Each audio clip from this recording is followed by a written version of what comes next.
આણંદ જિલ્લામાં આગામી 2 દિવસના રેડ એલર્ટને ધ્યાનમાં રાખીને વહીવટીતંત્ર યુદ્ધના ધોરણે તૈયારીઓ હાથ ધરી સંભવિત આપત્તિને પહોંચી વળવા માટે મહી કાંઠાના 24 અને ખંભાતના 14 ગામોમાં એલર્ટ આપવામાં આવ્યું છે।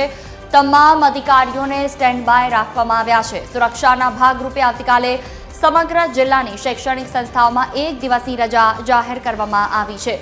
આણંદના જિલ્લા કલેક્ટર પ્રવીણ ચૌધરીએ જણાવ્યું કે નીચાણવાળા વિસ્તારોમાં રહેતા નાગરિકોનું સુરક્ષિત સ્થળાંતર કરવામાં આવશે અને તેમના માટે શેલ્ટર હોમ તૈયાર કરી રહેવા જમવાની પૂરતી સુવિધા ઊભી કરાશે। આ ઉપરાંત પશુઓની સલામતી માટે તેમને બાંધીને ન રાખવા પણ કલેક્ટર દ્વારા ખાસ અપીલ કરવામાં આવી છે।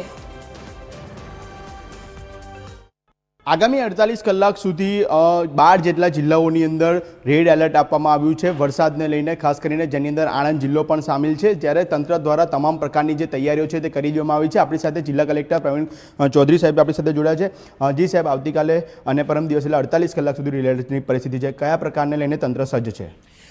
જે રીતે હવામાન વિભાગની આગાહી મળી છે, રેડ એલર્ટ છે જિલ્લામાં, નીચાણના એરિયાઝ આપણા જિલ્લામાં ઓલરેડી 2 નદીઓ પ્રસાર થાય છે, મહી અને સાબરમતી। મહી નદીના 26 જેટલા ગામો છે કાંઠાના, અને સાબરમતીના 14 જેટલા ગામો છે। તમામ ગામોના જે નીચાણના એરિયામાં જે ખેડૂત મિત્રો અને પશુપાલક મિત્રો રહેતા હોય છે, અત્યારે આ લોકોને ઇવેક્યુએશન માટે મામલતદાર શ્રી અને તેમજ એમની જે તાલુકાની ટીમો છે અત્યારે આ કામગીરી શરૂ કરી છે।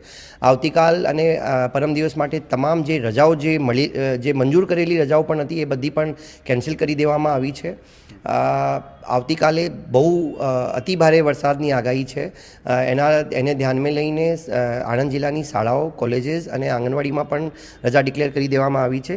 તેમજ જેટલા ગામોમાં આપણે આ આશ્રય સ્થળો જે નક્કી કરવામાં આવેલા છે ઓલરેડી, જે જનરલી સરકારી શાળાઓ છે તેમજ કોઈ કમ્યુનિટી હોલ છે, સમાજવાડી છે, તો આ શેલ્ટર હોમ્સની પ્રિપેરેશનની કામગીરી અત્યારે વહીવટીતંત્ર કરી રહી છે, જેથી આવી કોઈ પરિસ્થિતિ થતી હોય જ્યારે લોકોને નીચાણના એરિયાથી ખસેડીને આશ્રય સ્થળ ઉપર લાવવું પડતું હોય તો ત્યાં એમના રહેવાની વ્યવસ્થા, એમના જમવાની વ્યવસ્થા, શુદ્ધ પીવાના પાણીની વ્યવસ્થા અને હેલ્થ ટીમ્સની વ્યવસ્થા તો આ થઈ શકે એના માટે આગાહીની સાવચેતીના ભાગરૂપે અત્યારથી બધી ટીમોને સજ્જ કરી દેવામાં આવી છે। જી, તો આ હતા આપણી સાથે જિલ્લા કલેક્ટર શ્રી પ્રવીણ કુમાર ચૌધરી। એટલે આવતીકાલે એટલે કે 48 કલાક સુધી જે રેડ એલર્ટ આપવામાં આવ્યું છે વરસાદને લઈને, જેને લઈને તંત્ર અત્યારે સંપૂર્ણ સજ્જ છે। આવતીકાલે રજા પણ જાહેર કરી દેવાઈ છે અને જે કર્મચારીઓ અધિકારીઓની જે રજા મંજૂર કરવામાં આવી હતી તે પણ રદ કરી દેવામાં આવી છે।